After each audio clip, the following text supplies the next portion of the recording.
Ini bab manaqib Umar. Manaqib Umar bin Al-Khattab Al-Qurashi Al-Adawi. Dengan sanadnya Imam Bukhari meriwayatkan dari Jabir bin Abdullah, katanya Nabi SAW bersabda, aku nampak aku masuk ke dalam syurga. Tiba-tiba aku dapati Rumaisah, yaitu isteri kepada Abi Talhah, dan aku telah mendengar bunyi tapak kaki. Aku bertanya, siapa ini? Faqala, maka malaikat menjawab, ini Bilal. Wa ra'aitu qasran, dan saya nampak satu istana. Di halamannya ada seorang perempuan. Faqultu liman hadha, saya bertanya, untuk siapa ini? Ini istana ini dengan perempuan itu. Faqala, malaikat menjawab, faqala, atau dalam setengah nuskahnya faqalu, malaikat menjawab, untuk ini adalah untuk Umar bin Al-Khattab. Mula-mula saya mahu masuk melihatnya, tetapi saya teringat akan cemburumu.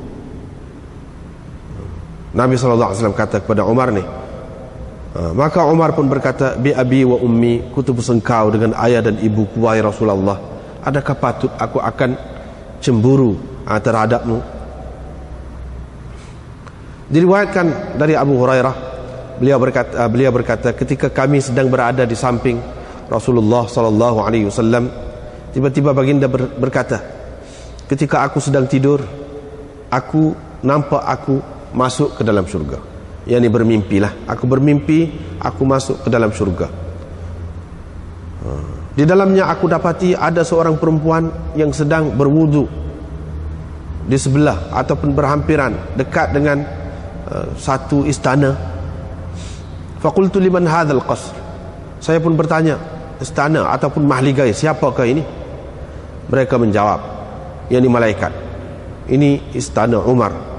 Fadzakartu ghairatahu, aku pun teringat akan sifat cemburunya. Fawallaitu mudbiran, terus aku berpaling belakang.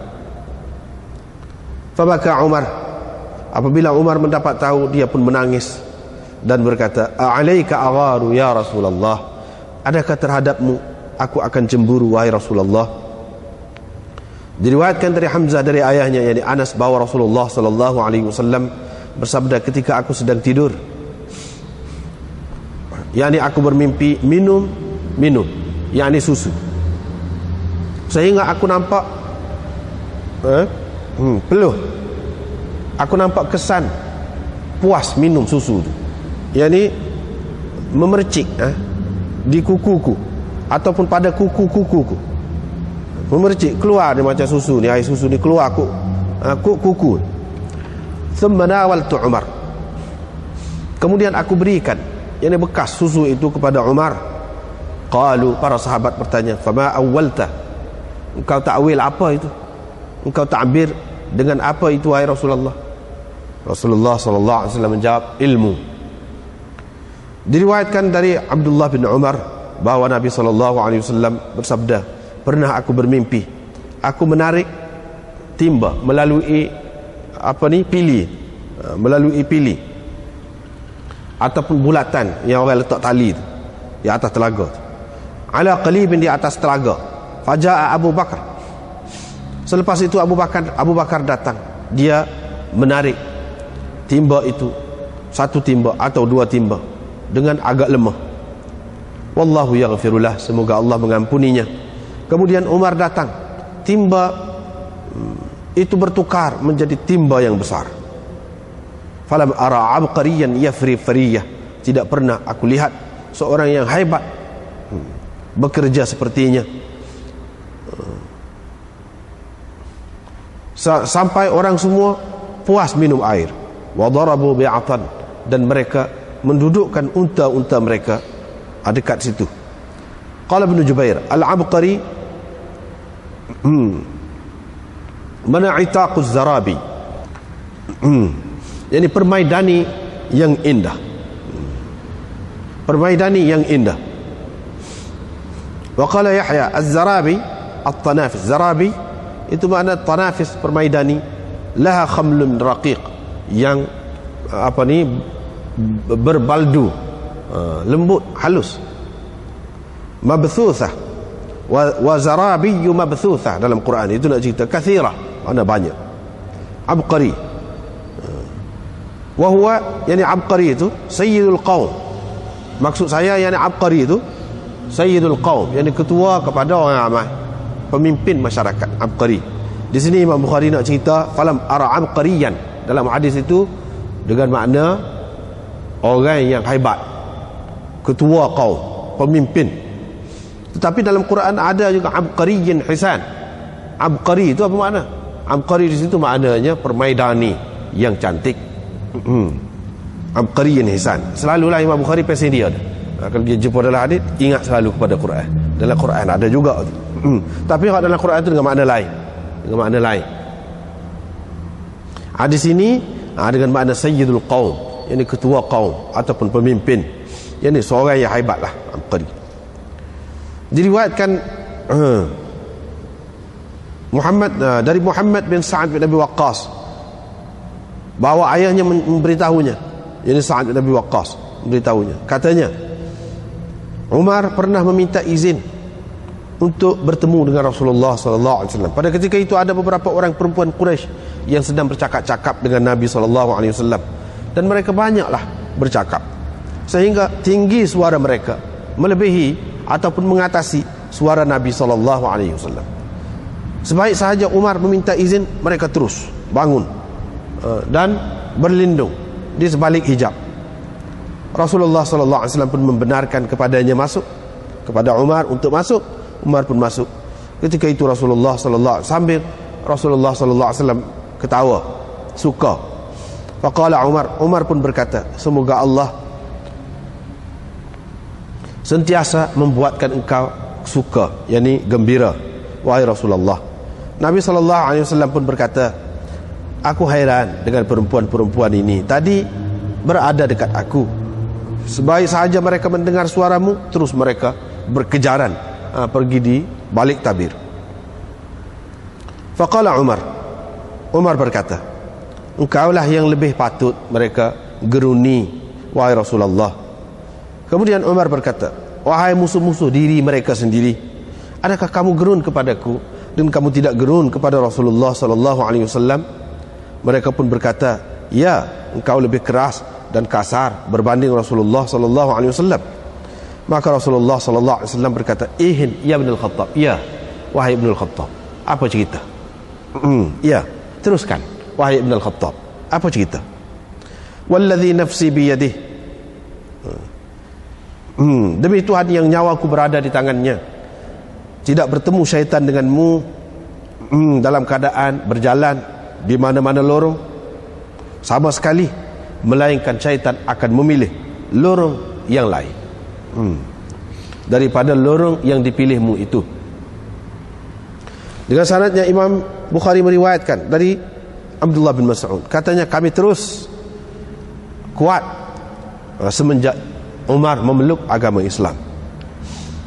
Diriwayatkan dari Ibni Abi Mulaikah bahawa dia mendengar Ibnu Abbas berkata, ketika Umar telah diletakkan di atas kerandanya, orang pun mengerumuninya sambil berdoa dan bersembahyang. Qabla an yurfa', sebelum diangkat keranda itu. Wa ana fihim, aku ada di kalangan mereka. Tidak terkejut aku kecuali oleh seseorang yang memegang bahuku. Rupa-rupanya dia itu Ali. Dia mengucapkan rahimahullah ataupun tarahum kepada Umar, yang diminta Umar dirahmati Allah. Wa qala, sambil dia berkata, ma khallafta ahadan ahabba ilayya an alqallaha bimithli amalihi minka.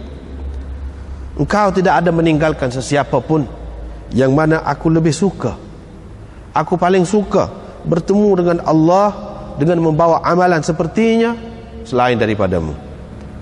Engkau tidak ada meninggal seseorang pun selepas engkau ni yang mana aku suka, aku sangat suka bertemu dengan Allah dengan membawa amalan sepertimu itu. Mana tak ada orang lain. Hak aku berasa nak aku pergi bertemu dengan Tuhan dalam keadaan amalan dia tu sepertimu. Tak ada dah selepas. Gitu.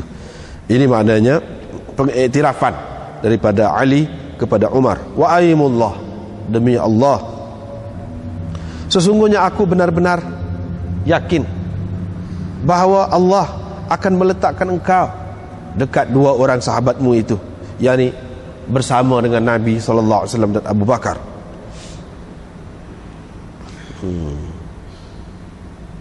Dan aku ingat bahawa aku selalu saja mendengar Nabi SAW berkata, aku pergi dengan Abu Bakar dan Umar, aku masuk ke sesuatu tempat dengan Abu Bakar dan Umar, aku keluar dari sesuatu tempat dengan Abu Bakar dan Umar. Maknanya engkau ni sangat istimewa lah. Dengan sanadnya Imam Bukhari meriwayatkan dari Anas bin Malik, katanya Nabi SAW pernah naik ke atas bukit Uhud. Bersama beliau ada Abu Bakar, Umar dan Uthman. Tiba-tiba bukit itu menggoncangkan mereka. Nabi SAW pun menghentakkan kakinya seraya berkata, uthbut Uhud, engkau diamlah Uhud. Fama alaika, tidak ada orang lain di atasmu sekarang ini selain dari seorang Nabi, Siddiq ataupun syahid. Dalam setengah nuskhanya au syahidan, dua orang syahid. Diriwayatkan dari Zaid bin Aslam dari ayahnya, beliau berkata, Ibnu Umar pernah bertanya aku an ba'd sya'nih, yakni Umar, tentang apa-apa peristiwa Umar lah, tentang apa-apa peristiwa Umar ataupun keadaan istimewa Umar itu. Fa akhbartu, saya pun menceritakan kepadanya. Dia pun berkata selepas itu, ma ra'aitu ahadan qattu, tidak pernah saya lihat sesiapa pun selepas Rasulullah SAW wafat lebih murah, lebih bersungguh dan lebih murah, hatta intaha min Umar, sampai kepada Umar, sampai kepada Umar. Tidak pernah sampai habis hayat Umar. Itu makna hatta intaha min Umar, sampai habis hayat Umar. Tidak pernah kulihat ada seseorang selepas Rasulullah diwafatkan yang lebih bersungguh buat kerja dan lebih murah daripada Umar. Itulah maksudnya, lebih murah daripada Umar. Tak ada. Abu Bakar lagu mana? Abu Bakar itu waktu sebelum, anda selepas Umar memerintah, tak ada orang lain. Selepas Umar memerintah, tak ada orang lain. Ataupun maksudnya tidak ada orang yang lebih murah sampai kepada Umar itu, sampai berakhir dengan Umar. Mana sebelum pada itu Abu Bakar itu masuk dah murah, seperti Rasulullah, dan bersungguh buat kerja seperti Rasulullah, ada dah, sehingga berakhir dengan Umar. Maknanya lepas pada itu tak ada. Itu makna yang kedua. Diriwayatkan dari Anas bahawa ada seseorang bertanya Nabi SAW tentang kiamat. Maka Nabi SAW bertanya dia, dia bertanya, bilakah kiamat akan berlaku?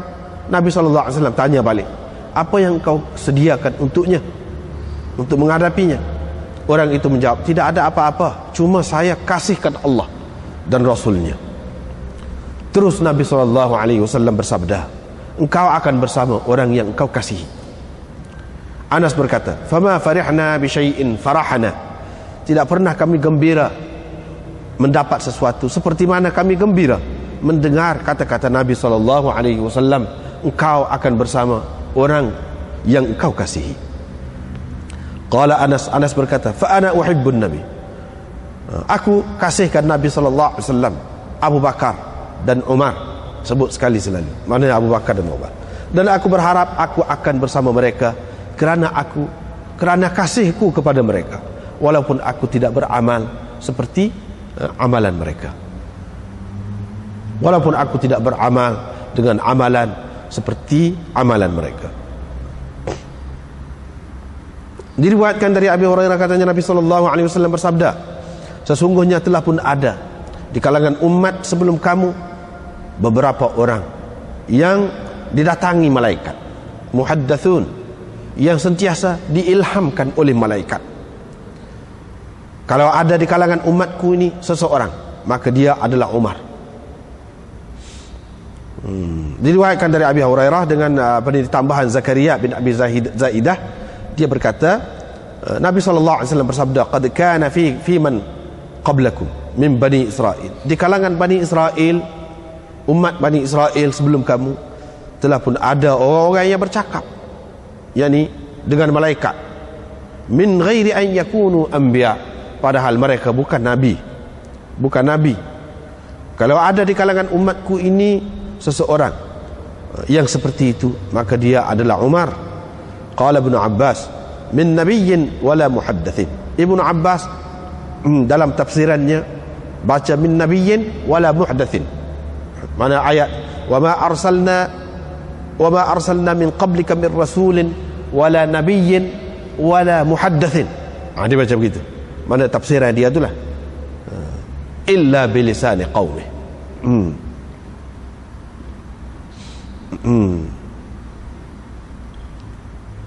Itu apa ni dalam tafsiran dia tu, wa ma arsalna min qablika min nabiyyin min rasulin wala nabiyyin wala muhaddas itu tak ada dalam Quran ni, tak ada. Itu tafsiran Ibnu Abbas.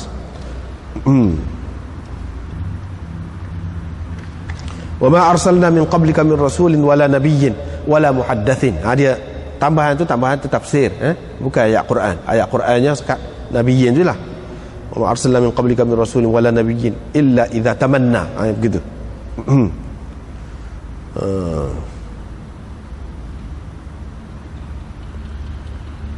Di sini ada muhaddatsin itu. Muhaddath itu maknanya orang yang didatangi oleh malaikat lah, dengan membawa ilham kepadanya. Diriwayatkan dari Abu Hurairah, katanya Rasulullah sallallahu alaihi wasallam bersabda, ketika seorang penggembala kambing berada di antara kambingnya, tiba-tiba ada seekor serigala menerkam kambingnya dan diambilnya seekor. Orang itu pun pergi mencari, mengejar serigala itu sampai serigala itu melepaskannya. Lepaslah, sudah diambak. Faltafata ilaihi dzib, maka serigala itu pun berpaling kepadanya sambil berkata, siapa akan menjaga binatang ternakan ini pada hari Sabtu, pada hari binatang buas,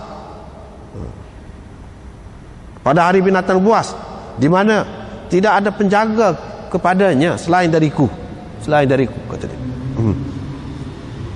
Orang pun berkata, bila Nabi SAW cerita tu, subhanallah, serigala bercakap.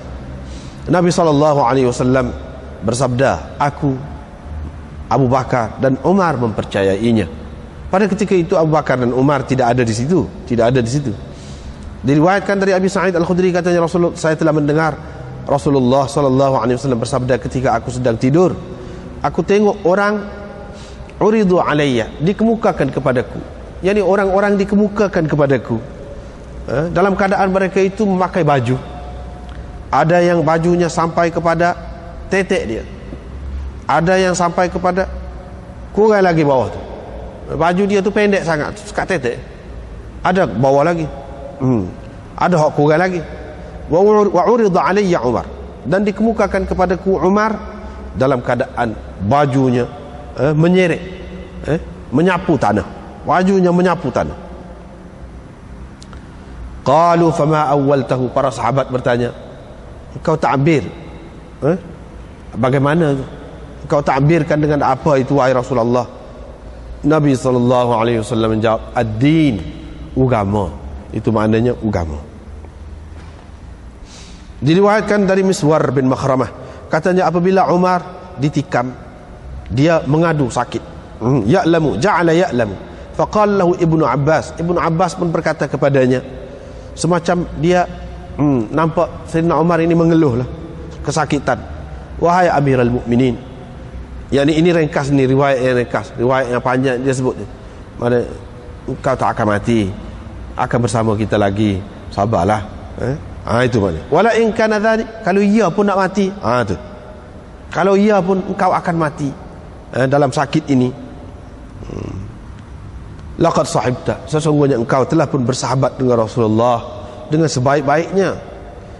Kemudian engkau berpisah. Yani dengan dia dalam keadaan dia puas hati dengan engkau. Puas hati dengan engkau. Kemudian engkau bersahabat pula dengan Abu Bakar dengan sebaik-baiknya. Kemudian engkau berpisah. Yani dengan dia tu dalam keadaan dia berpuas hati denganmu. Kemudian engkau bersahabat dengan sahabat-sahabat mereka. Sahabat-sahabat, sahabatahum, sahabah. Dengan sebaik-baiknya.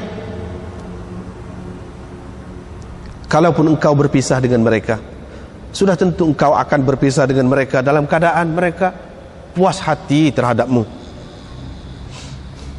Qala, Umar pun berkata, adapun apa yang engkau sebutkan tentang persahabatanku dengan Rasulullah SAW dan puas hati Rasulullah terhadapku itu, sesungguhnya itu adalah kurniaan daripada Allah semata-mata yang Allah berikan kepadaku.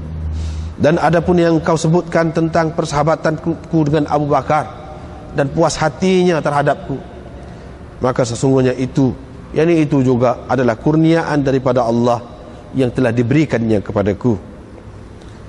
Wa amma ma tara bi min jaza'i, adapun kegelisahan yang engkau nampak padaku ini, itu sebenarnya keranamu dan kerana sahabat-sahabatmu, bukan kerana aku sendiri. Aku duduk gelisah ni keranamu dan kerana sahabat-sahabatmu. Demi Allah, kalau aku mempunyai sepenuh bumi ini emas, nescaya akan kutebus dengannya azab Allah sebelum lagi aku melihatnya. Diriwayatkan dari Ibnu Abbas katanya, aku masuk menemui Umar bihadza, yakni serupa dengan hadis yang disebutkan tadi. Kemudian riwayat daripada Abi Musa katanya, saya pernah bersama Nabi SAW dalam salah satu kebun di Madinah. Tiba-tiba datang seseorang meminta supaya dibuka pintu. Nabi SAW pun kata, buka pintu untuknya dan berikan berita gembira kepadanya akan mendapat syurga. Saya pun buka, rupa-rupanya Abu Bakar. Saya pun sampaikan berita gembira yang diberikan oleh Nabi SAW kepadanya. Fahamidallah, dia pun memuji Allah. Kemudian datang seseorang yang lain meminta supaya dibuka pintu. Nabi SAW berkata, pergi buka pintu untuknya dan berikan berita gembira kepadanya bahawa dia akan mendapat syurga. Aku pun buka, rupa-rupanya Umar.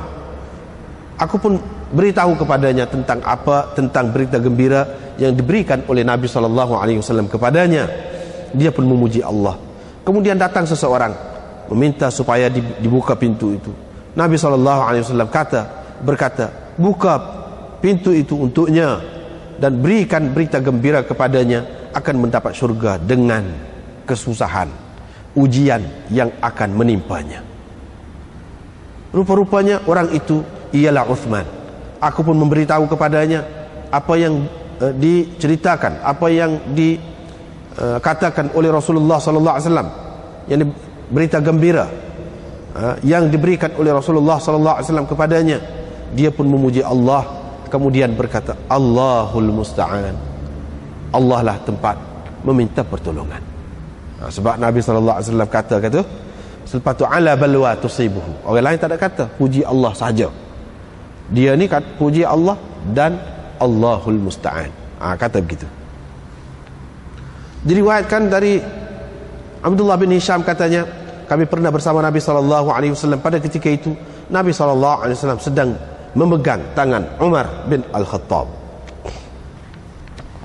Jadi itulah manaqib Umar, hadis-hadisnya yang kita baca pada malam ini. Lepas tu manaqib Uthman pula. Manaqib Umar ini sebahagiannya sudah kita berjumpa dah sebelum pada ni dalam manaqib Abu Bakar sebelum ni. Tetapi banyak daripadanya tidak ada lagi lah. Sayyidina Umar ni yang kedua, sahabat khalifah yang kedua selepas Rasulullah SAW. Seperti mana kita sudah maklum dah, sejarah dia ni luas sangat dah, tersebar. Di sini hadis yang mula-mula ni menunjukkan Sayyidina Umar ni ahli syurga. Ahli syurga pula, istimewa tu pula. Dan selain daripada itu, belah-belah tu, tengah-tengah tu ada cerita orang lain lagi, sahabat yang lain ahli syurga, iaitu Rumaisa. Siapa dia? Ummu Sulaim itulah. Ummu Sulaim, mak kepada Anas itu. namanya Sahlah. Kunyahnya Ummu Sulaim, gelarannya Rumaisa, isteri kepada Abi Talha. Masuk dalam syurga, jumpa dengan Rumaisa. Ini menunjukkan bahawa bukan sahabat tu sebilangan kecil sahaja ahli syurganya. Ini sahabat lain lagi. Hak perempuan pun ada, hak Nabi SAW sebutkan sebagai ahli syurga. Dan aku dengar bunyi tapak kaki orang duduk berjalan. Saya tanya, siapa tu? Malaikat pun kata itu Bilal. Bilal, ini menunjukkan Bilal ahli syurga juga, masuk syurga juga. Dalam hadis ini. Lepas tu aku nampak satu istana lah besar. Dekat istana tu, depan dia tu ada seorang perempuan, gadis perempuan. Fakultu, saya pun tanya, istana siapa ni? Maknanya hebat ni. Malaikat pun kata, ni hak Umar bin Al-Khattab. Mula-mula aku nak masuk, nak tengok. Lepas tu teringat kepada Sayyidina Umar, dia cemburu. Maka Nabi SAW pun tak jadi masuk lah. Takut-takut ternampak kau gapo-gapo kau, hak tidak patut nampak maknanya. Umar pun kata, dalam riwayat satu lagi, Umar menangis ketika dia kata kepada Rasulullah, mana kalau ia pun cemburu, pun takkanlah cemburu terhadap engkau. Mana engkau aku tak cemburu lah. Kalau cemburu pun orang lain. Kalau engkau aku tak cemburu. Itu maksudnya. Dan hadis ini juga menunjukkan bahawa cemburu itu tidak salah, bagus cemburu itu. Bahkan orang tak ada cemburu langsung, lama-lama dia jadi dayus lah. Lama-lama jadi dayus. Salah satu sifat Sayyidina Umar yang dimaklumi ialah sifat cemburu dia tu. Dan Nabi SAW tak kata apa, kena baiki kau apa kau tidak. Molek tu ada cemburu tu. Kerana cemburu tu tanda dia seorang yang pengasih kepada isteri dia, ambil berat tentang isteri dia, tak mahu berlaku sesuatu yang tidak baik terhadap isteri dia. Itu makna cemburu tu.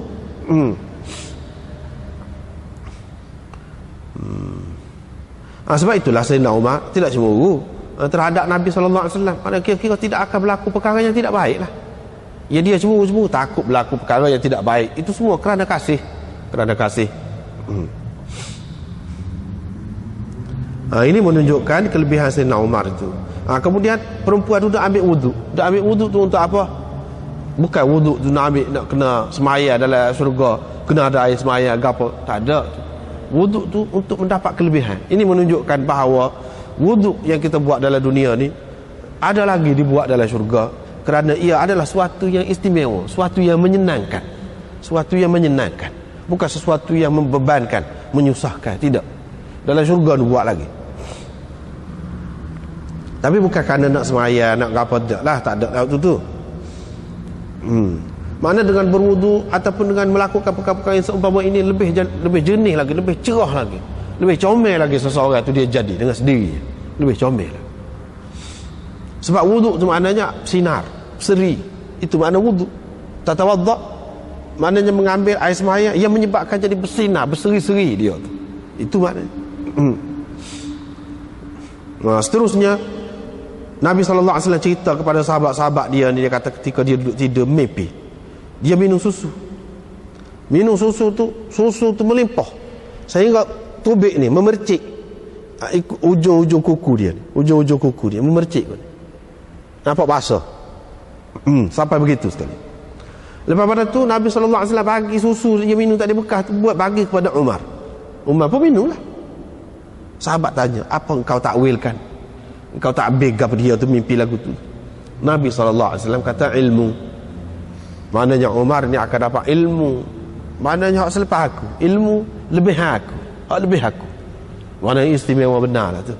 Orang lain tak ada mimpi lagu tu. Maknanya ilmu. Mimpi susu tu, minum susu tu maknanya ilmu di alam mithal. Sebab itulah Nabi SAW pada ketika nak mi'raj tu kan, dia bagi beberapa minuman tu, dia pilih susu. Susu tu maknanya dia akan mendapat ilmu yang banyak. Ilmu yang banyak.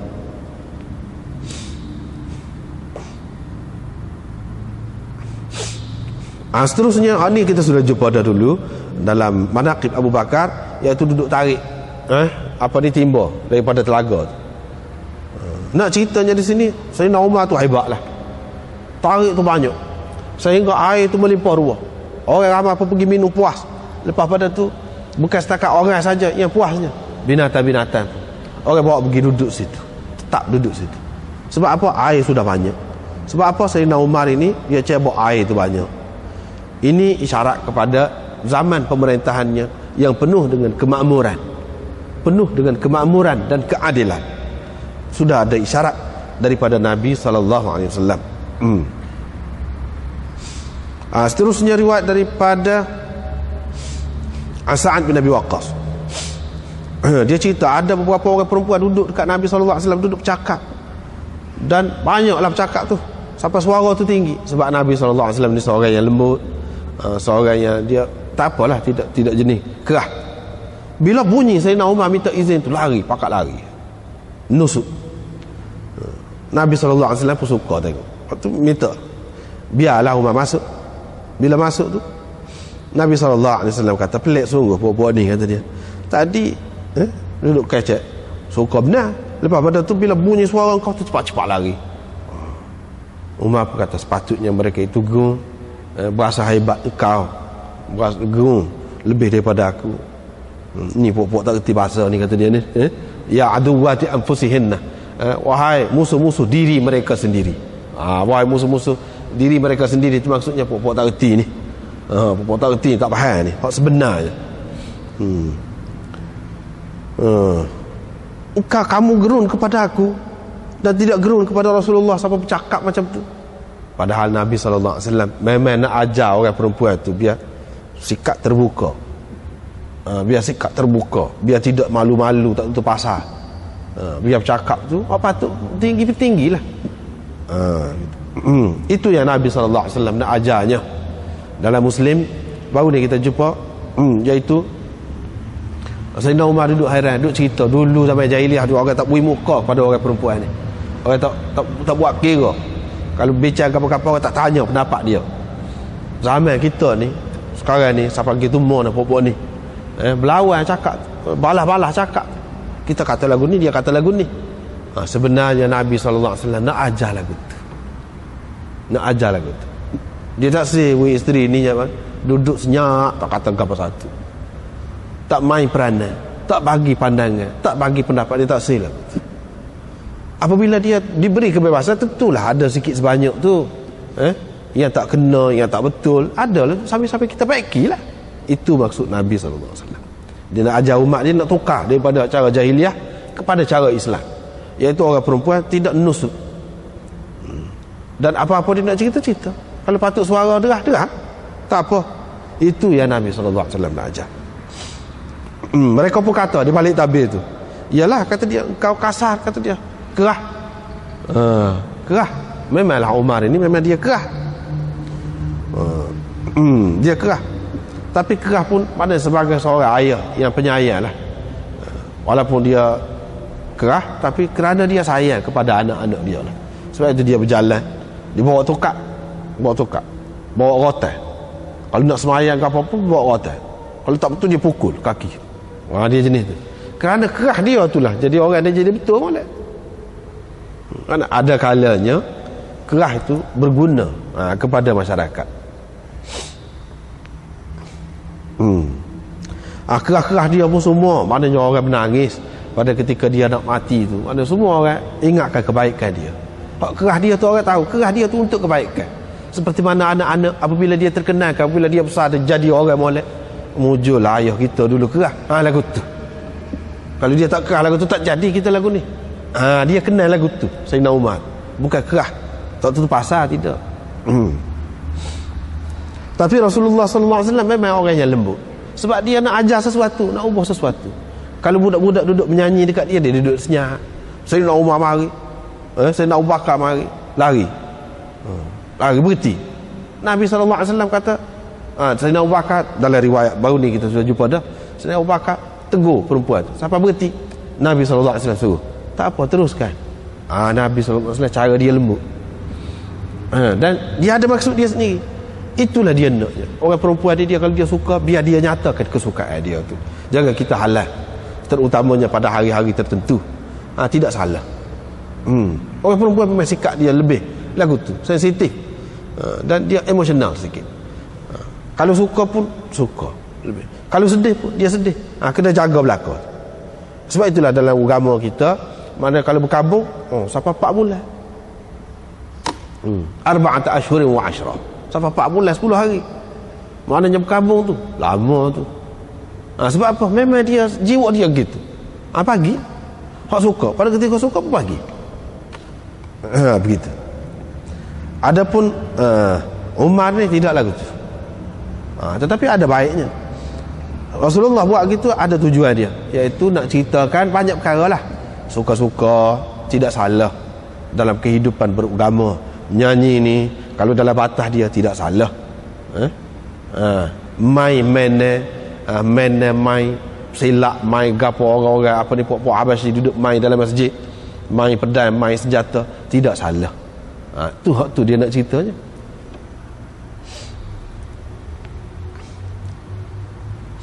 Lepas tu Nabi SAW berkata, Ihin ya Ibn al-Khattab. Baiklah, wahai Ibn al-Khattab. Ihin ini apa cerita?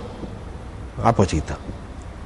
Demi Tuhan yang nyawaku berada di tangannya, syaitan tidak bertemu dengan engkau berjalan di mana-mana satu lorong, melainkan dia akan pilih lorong yang lain.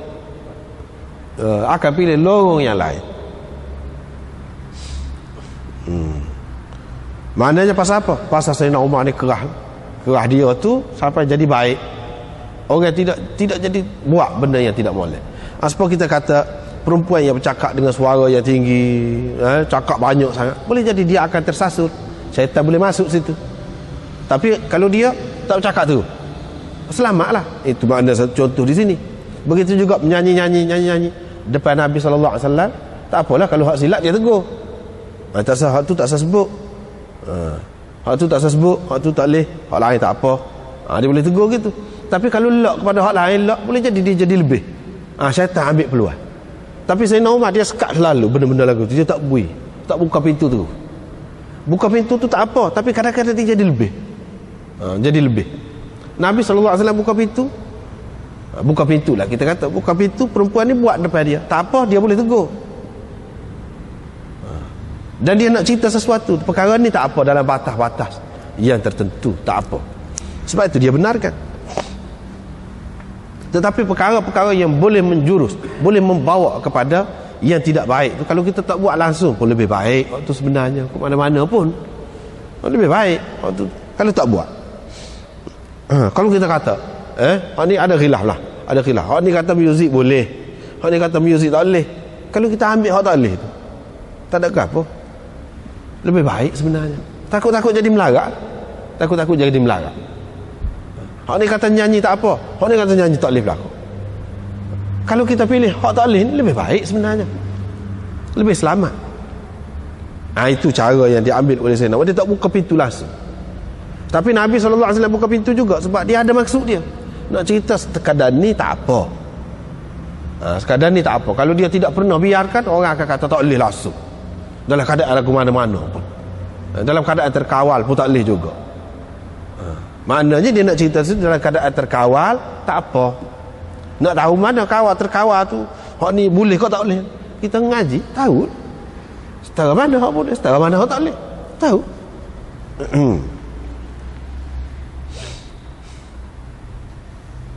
Apabila kita ngaji, syaitan tak boleh masuk juga. Syaitan tak boleh masuk juga, sebab kita tahu sekarang ni boleh, sekarang ni hak ni tak boleh dah. Gitu. Seterusnya Ibnu Mas'ud berkata, kami terus kuat semenjak Umar memeluk agama Islam. Ini menunjukkan bahawa kemasukan Sayyidina Umar ke dalam Islam itu memberi kekuatan kepada orang-orang Islam. Itu kelebihan dia belakalah. Seterusnya ada kita jumpa dah dulu dalam manaqib Abu Bakar itu, Ali pergi pegang bahu Ibnu Abbas ketika orang duduk ramai-ramai mengerumuni Sayyidina Umar dekat keranda dia tu. Ali pun kata, engkau tak ada tinggal siapa-siapa pun orang yang mana aku suka pergi bertemu dengan Allah dengan membawa amalan sepertinya selain daripada engkau. Lepasmu ni tak ada dah.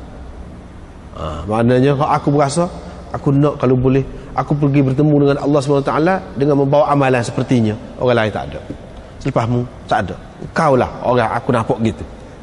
Ini menunjukkan bahawa Sayyidina Ali mengakui, mengiktiraf kelebihan Sayyidina Umar. Pas Sayyidina Umar ni siapa dia? Nantu dia lah juga je. Nantu dia.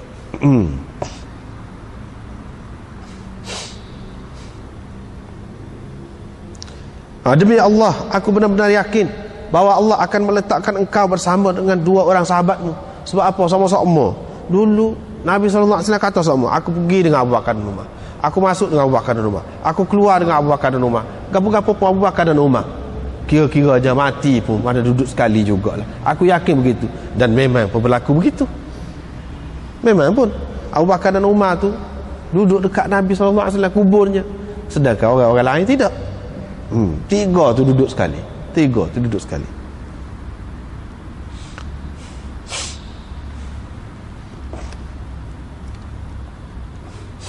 Seterusnya, ini pun kita jumpa dah dulu dalam manaqib Abu Bakar dulu. Naik atas bukit Uhud, bergoncang bukit Uhud. Nabi SAW pun kata, diam Uhud, kerana tidak ada di atasmu sekarang ni selain daripada Nabi, Siddiq, au syahid. Dalam riwayat ini au syahid. Pasal apa au? Setengah ulama mengatakan au di sini dengan makna waw. Setengah ulama mengatakan au itu memang guna au. Au ini isyarat kepada makna tidak berlaku lagi. Syahid ni tidak berlaku lagi. Apabila berlaku tu baru syahid. Tetapi Nabi dan Siddiq itu sudah berlaku dah, sudah ada dah pada masa tu. Itu makna au tu. Di situ. Kerana di atasmu sekarang ni ada Nabi, ada Siddiq. Nabi itu dialah. Siddiq sifat tu ada dah pada Abu Bakar ketika duduk atas bukit. Tapi sifat syahid tu tak ada lagi pada Sayyidina Umar. Tak ada lagi. Setelah dia dibunuh tu barulah mati, tu barulah syahid. Itu makna au di sini. Dalam setengah nuskhanya dia kata syahidan, seperti dalam manaqib Abu Bakar dulu, dua orang syahid, yakni Abu Bakar dan Umar. Kemudian ini cerita ni, Ibnu Umar tanya Aslam, yakni maula kepada Umar ni, tentang apa-apa ceritanya dia tahu tentang Umar lah. Tak apa ni kita kemudian selepas pada orang tu mati lama dah ataupun baru kita bercerita tentang dia, apa yang kita tak apa, tidak salah. Saya pun ceritalah kepada dia. Lepas pada saya cerita tu pun dia pun kata, dia kata tak pernah saya tengok lepas Rasulullah wafat ada orang lain yang lebih bersungguh buat kerja dan lebih murah daripada Umar. Ataupun satu lagi maknanya, tidak pernah aku lihat sesiapa selepas Rasulullah wafat yang kuat bekerja dan murah, melainkan berhenti setakat Umar sahaja. Berhenti setakat Umar sahaja. Mana berakhir dengan Umar, mana Abu Bakar tu termasuk juga sebelum pada tu. Ini menunjukkan bahawa Sayyidina Umar itu ajaddah, dia kuat bekerja. Kuat tak kuat bekerjanya, kadang-kadang tak tidur, tak cenderung tidur. Kuat tak kuat. Pada ketika orang susah, dalam keadaan orang susah, dia tak makan daging ke apa, dia tak makan. Padahal kalau dia nak makan boleh, dia tak makan. Dia hidup seperti orang lain juga. Orang lain tak boleh makan daging susah, kerana meleset lah, dia pun tak makan. Itu cara dia. Umar ni. Kemudian kuat benar bekerja, malam-malam pergi berjalan, tengok sendiri rakyat dia. Bukan suruh-suruh orang, tidak. Padahal kalau dia suruh orang pun boleh. Tidak, dia pergi sendiri. Dan pemurah pula, murah. Jadi sifat murah ni berakhir dengan Umar. Daripada Rasulullah, Abu Bakar, kemudian berakhir dengan Umar. Lepas pada tu tak nampak lagi seperti itu. Kata Ibnu Umar.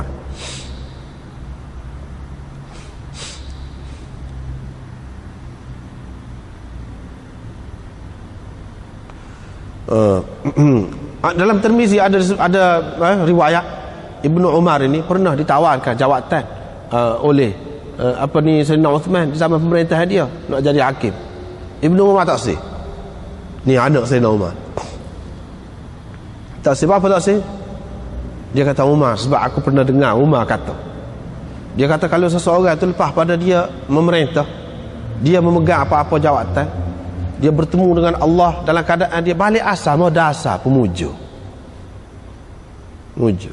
Takut-takutnya lah kurang hak kita. Makan modal. Takut-takut gitu. Kalau balik asal kosong, tak dapat gapo pun. Selepas pada merintah, balik supasa. Mujud. Mana jawatan itu bukan satu perkara yang main-main.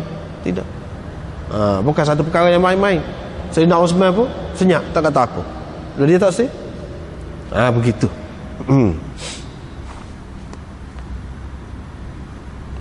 Dan orang yang menyedari tanggungjawab dia, tuntutan daripada jawatan dia tu, Allah gunilah. Jadi buat kerja kuat lah. Buat kerja kuat. Seperti Sayyidina Umar. Kemudian ni ada seorang tanya tentang kiamat. Nabi SAW, bila kiamat? Nabi SAW tanya dia, mu sedia gapo untuk menghadapi kiamat? Orang tu kata tak ada gapo, cuma saya sayangkan Allah dan Rasulnya, saya kasihkan Allah dan Rasulnya. Terus Nabi SAW kata, engkau akan bersama orang yang engkau kasihi. Anas pun kata, sahabat-sahabat bila Nabi SAW kata begitu, suka sangat. Tak ada suka lebih pada tu. Suka benar. Sebab Nabi SAW kata, engkau akan bersama dengan orang yang engkau kasihi. Anas pun kata, aku pun kasih pada Rasulullah, Abu Bakar dan Umar. Aku berharap kerana aku kasihkan mereka itu, aku akan bersama mereka. Walaupun amalan aku tidak sama dengan mereka. Tak apalah amalan tak sama, tapi kita kasih kepada dia. Itu maknanya agama ni ajar kita supaya mengasihi, menyayangi orang-orang yang baik, orang-orang yang berjasa kepada masyarakat, kepada agama. Kita kena jaga dia, kena sayang dia, kepada dia. Walaupun kita tak boleh jadi serupa dia, tak apa. Kita suka ada orang seperti dia. Kita bangga dengan adanya orang seperti dia. Hak tu hendaknya.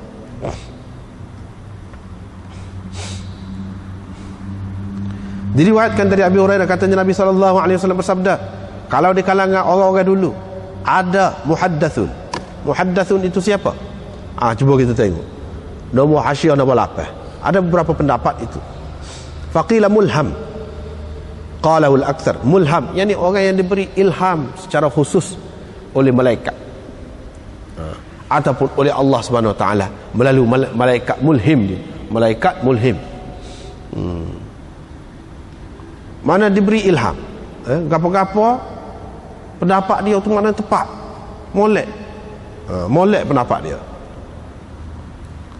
Qalu al-muhaddath bil fath huwa ar-rajul as-sadiq az-zann wa huwa man ulqiya fi raw'ihi shay' min qibal al-mala' al-a'la fayakunu kalladhi haddathahu ghayruhu bihi wa bihi jazama Abu Ahmad al-Askari. Ada juga yang mengatakan muhaddath itu maknanya seorang yang tepat firasat dia tu. Firasat dia tu. Dan orang yang dicampakkan, dimasukkan ke dalam jiwanya sesuatu dari pihak mala'il a'la, dari alam malaikat, masuk sesuatu dalam jiwa dia. Semacam ada orang yang memberitahu kepada dia tentang perkara-perkara yang patut dilakukan. Itu makna muhaddath. Ada juga yang berkata muhaddath itu maknanya orang yang mana lidah dia tu tepat kata gapo-gapo. Dia kata gapo-gapo betul. Pasal Sayyidina Umar ni memanglah berapa banyak dia kata dulu, lepas tu ayat Quran mari turun supah dia. Supah dia.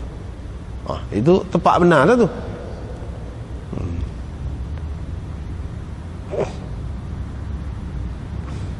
Ada juga ulama mengatakan muhaddath itu makna mukallam. Yani orang yang malaikat bercakap dengan dia. Walaupun dia ni tidak nabi. Tidak nabi tapi malaikat bercakap dengan dia. Malaikat bercakap tu lagu mana?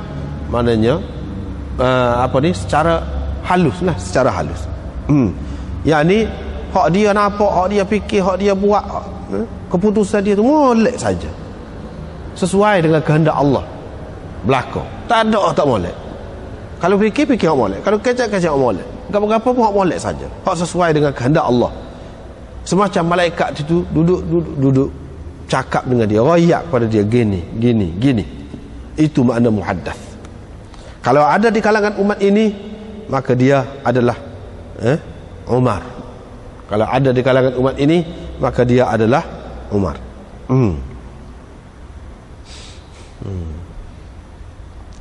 Jadi fa'in yaku di sini bukan makna syak. Kalau ada, itu kita terjemah dengan makna zahir. Kalau kita terjemah makna mafhum dia, sebenarnya atau sesungguhnya, sememangnya ada seseorang di kalangan umat ini yang begitu, yaitu Umar. Di sini bukan makna syak, makna yakin. Sebab itulah dalam Hasyiah tepi-tepi dia ayat lagu itu juga. Seterusnya riwayat daripada Abu Hurairah, dia berkata, ni jumpa dah dulu seorang pengembala tu duduk jaga kambing dia, tiba-tiba serigala mari ambil seekor. Dia pun hambak serigala tu pun lepas mati dah lah kira-kiranya. Tetapi serigala tu bercakap, dia kata, tak apalah hari ni, bagaimana dengan hari binatang buas, di mana tidak ada pengembala selain daripada aku nak gembala apa, aku kira makan lah kiranya. Tak ada siapa dia nak cara daripada ketika tu. Orang pun kata subhanallah. Serigala bercakap. Nabi SAW kata, aku, Abu Bakar dan Umar percaya. Padahal Abu Bakar dan Umar tak ada situ. Tak ada situ. Nabi SAW sudah tahu dah, mana Abu Bakar dan Umar ni dia akan percaya. Apa kalau Nabi SAW terima, dia akan terima. Sehingga Nabi SAW sebut dua tu, tak sebut orang lain. Ini menunjukkan kelebihan Abu Bakar dan Umar tu lah. Sini hak naknya Sayyidina Umar. Seterusnya riwayat daripada Abi Sa'id Al-Khudri, Rasulullah SAW bersabda, ketika aku sedang tidur, aku mimpi orang tu mari, ada pakai baju ni kan labuh kita kata ni, baju ni sampai ke bawah ni lah. Ada orang pakai baju sekat ni, ada orang pakai baju dalam orang tino, ada bawah sikit, ada hak datang lagi baju pakai baju awak dia lagu tu kita kata. Tak secara lah, dia cerita mimpi. Cerita mimpi. Lepas tu Sayyidina Umar dia kemukakan kepada Nabi SAW, dia ni menyeret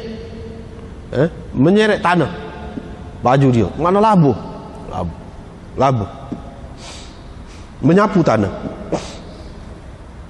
Para sahabat tanya, gapo dia engkau takwil takbir dia tu? Nabi SAW kata, agama, baju-baju ni agama.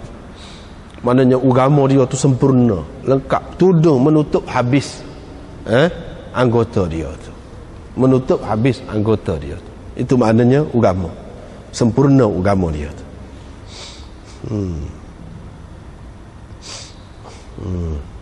Jadi baju, pakaian ke apa tu, salah satunya maknanya agama. Salah satunya mati, mana dia banyak, mana baju ni, mana baju ni. Mana kalau mimpi pakai baju orang mati, boleh jadi kita nak mati. Banyak maknanya. Itu dalam takbir lah, dalam takbir. Di sini takbirnya iaitu agama.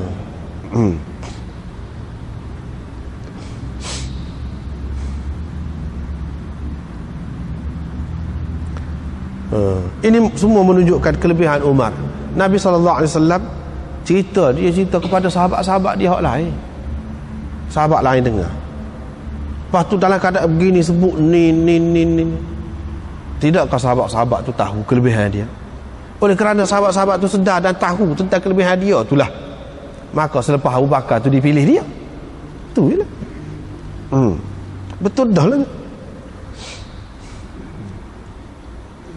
Seterusnya, bila Umar ditikam, dia pun mengadu sakit, sakit, metikam.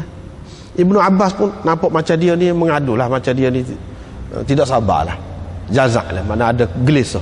Sedangkan Nabi SAW tak boleh gelisah, macam ada gelisah. Dia pun macam menenangkan Umar lah, wahai Amirul Mukminin, tak apa, insya-Allah tak mati, mana kita boleh bersama lagi, gitu gini, macam-macam lah dia kata.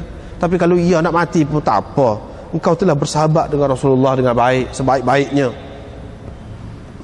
Dia sebut. Lepas pada sebut semua tu, waktu tu betul belaka tu kamu cerita tu, Allah pilih aku, Allah bagi kurniaan kepada aku, Rasulullah ni puas hati dengan aku. Mana sahabat-sahabat maklum, puas hati, mati Rasulullah mati dalam keadaan puas hati dengan dia. Tidak mati dalam keadaan murtad, tidak mati dalam keadaan kafir, wal'iyazubillah, seperti yang dikatakan oleh puak-puak Syiah tu.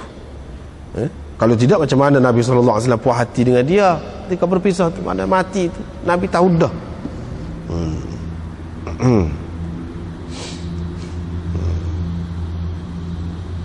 Dia kata hak tu betul, tak apa, hak tu memang kurniaan Allah kepada dia, Tuhan nak beri ke dia, kata dia.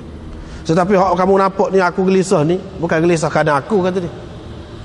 Ada juga orang mati ni nak gelisah kerana orang. Gelisah kerana orang, bukan gelisah kerana dia. Itu banyak berlaku kan, kerana dia memikirkan tentang anak-anak dia. Jadi gelisah ni bukan ki dia, ki orang lain. Hak ni pun begitu juga.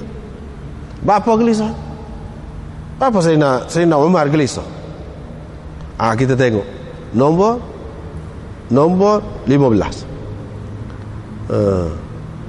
Ada pendapat ulama mengatakan, mana dari segi dia gelisah tu, nak cari orang hak sepah nak ganti dia ni. Adakah orang tu akan mengikut cara dia? Orang tu jadi gelisah. Siapa dia orangnya? Ataupun orang tu akan buat supaya dia kah? Supaya dengan Sayyidina Abu Bakar sebelum pada tu kah? Itu yang gelisah. Itu yang disebut dalam Fathul Bari, dalam Al-Khairul Jari. Hak lebih sesuainya kita kata di sini. Sebab apa Sayyidina Umar ni gelisah, dan dia kata aku gelisah kerana kamu? Sebab apa? Sebab Nabi SAW sudah isyarat dah, rayak dah kepada dia ni pintu. Hak Huzaifah dulu, hadis Huzaifah dulu kan, ada pintu. Pintu tu akan dipecahkan ke akan dibukakan dengan molek? Dia tanya Huzaifah kata akan dipecahkan. Dia tahu dah pintu tu dia. Apabila dia mati, bermakna akan bermulalah satu era. Orang-orang Islam satu zaman, orang-orang Islam akan diuji dengan ujian yang berat. Yang ni akan bermulalah zaman fitnah. Fitnah tu tidak akan berlaku kalau selagi dia tidak mati. Lepas dia mati, baru berlaku. Itu pun berlaku pun tidak berlaku selalu juga. Maknanya lama hasil dia. Tetapi perancangan dibuat memang selepas tu selalu. Perancangan musuh untuk menghancurkan, untuk menggugat khilafah Islamiyah tu, selepas saja Sayyidina Umar mati tu sudah ada dah. Tetapi hasil dianya, iaitu dengan terbunuhnya, dengan syahidnya Sayyidina Uthman tu hasil dia. Sebelum pada tu sudah berjalan dah, buat kerja dah sebelum pada tu. Tetapi selepas Sayyidina Umar, aku tu dia kata.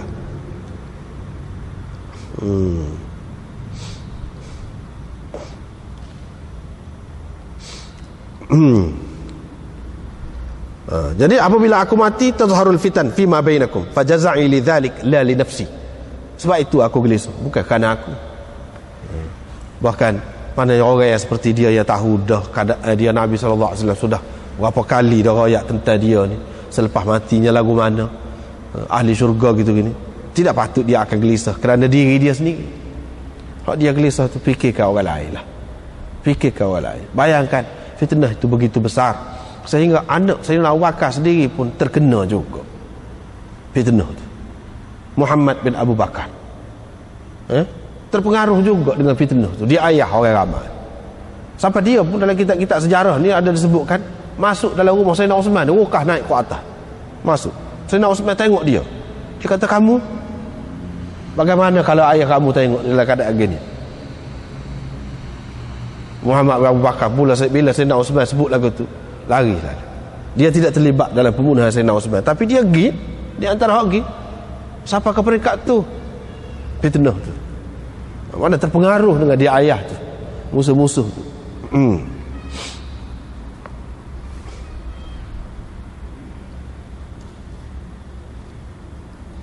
Ammar bin Yasir, sahabat, terpengaruh juga di peringkat permulaannya, terpengaruh.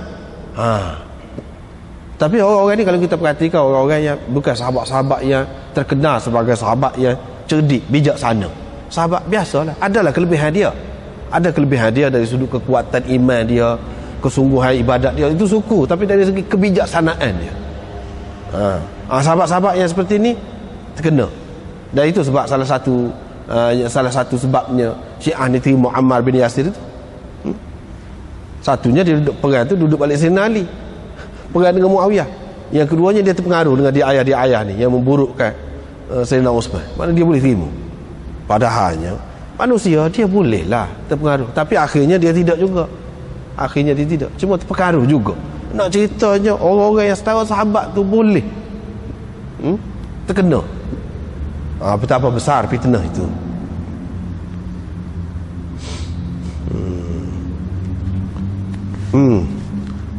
Sayyidina Umar kata, kalaulah aku ada sepenuh bumi ni mah,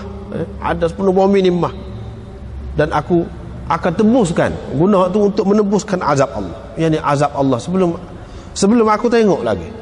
Mana nampak dah Nabi sallallahu alaihi wasallam duduk cerita azab itu sangat besar. Sekiranya seseorang tu ada harta sebanyak mana, dia akan tebus sebenarnya. Sebab kalau kena azab tu teruk. Ini apa namanya, isyarat daripada Sayyidina Umar bahawa untuk mengelakkan azab itu ialah salah satu caranya, iaitu dengan membelanjakan harta benda di jalan Allah Subhanahu wa taala.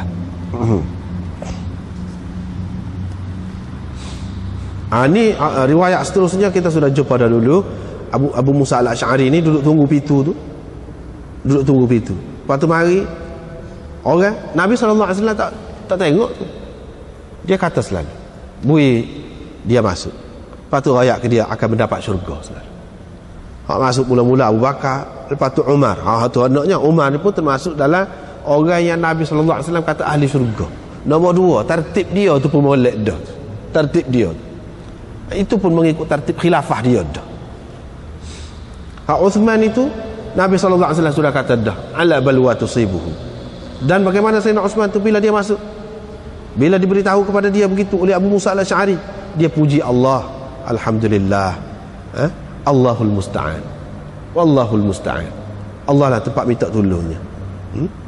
Kalau dia ni akan diuji oleh Allah SWT seperti mana yang disebutkan oleh Nabi sallallahu alaihi wasallam itu, mana dia memohon perlindungan, dia memohon pertolongan daripada Allah SWT. Tak boleh nak elak dah tu. Kita minta tolong dengan dia lah untuk menghadapinya, gitu. Mana Sayyidina Uthman sudah tahu dah berapa puluh tahun sebelum dia tu mati, sudah tahu dah.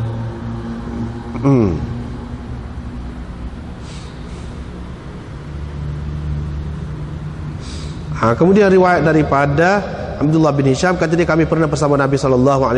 Pada ketika itu Nabi memegang tangan Umar. Maknanya mesra sangat Nabi SAW dengan Umar ni, pegang tangan, mesra. Maknanya orang yang macam ni tentu sekali Nabi SAW kasih sayang kepada dia, harapkan dia, pegang tangan dia. Itulah kelebihan ataupun manaqib ataupun fadail Umar. Biasanya fadail ni disebut untuk setengah-setengah kitab dia guna fadail juga. Tapi fadail ni lebih umum digunakan untuk kelebihan amalan itu. Adapun kalau kelebihan orang tentang peribadi dia, kelebihan itu orang panggil manaqib. Serupa lah, lebih kurang lah dengan fadail tu. Kemudian manaqib Uthman, Imam Bukhari buat tertib ni pun tertib mengikut khilafah. Lepas tu tertib ni seperti mana yang kebanyakan kita tengok dalam hadis. Nabi SAW sebut lagu itulah. Lepas Abu Bakar, Umar. Lepas Umar, Uthman. Ini akan datang kita akan bertemu dengan manaqib Uthman bin Affan radhiyallahu anhu. Sekian itulah dulu. Wallahu a'lam. Akhiru da'wana alhamdulillah.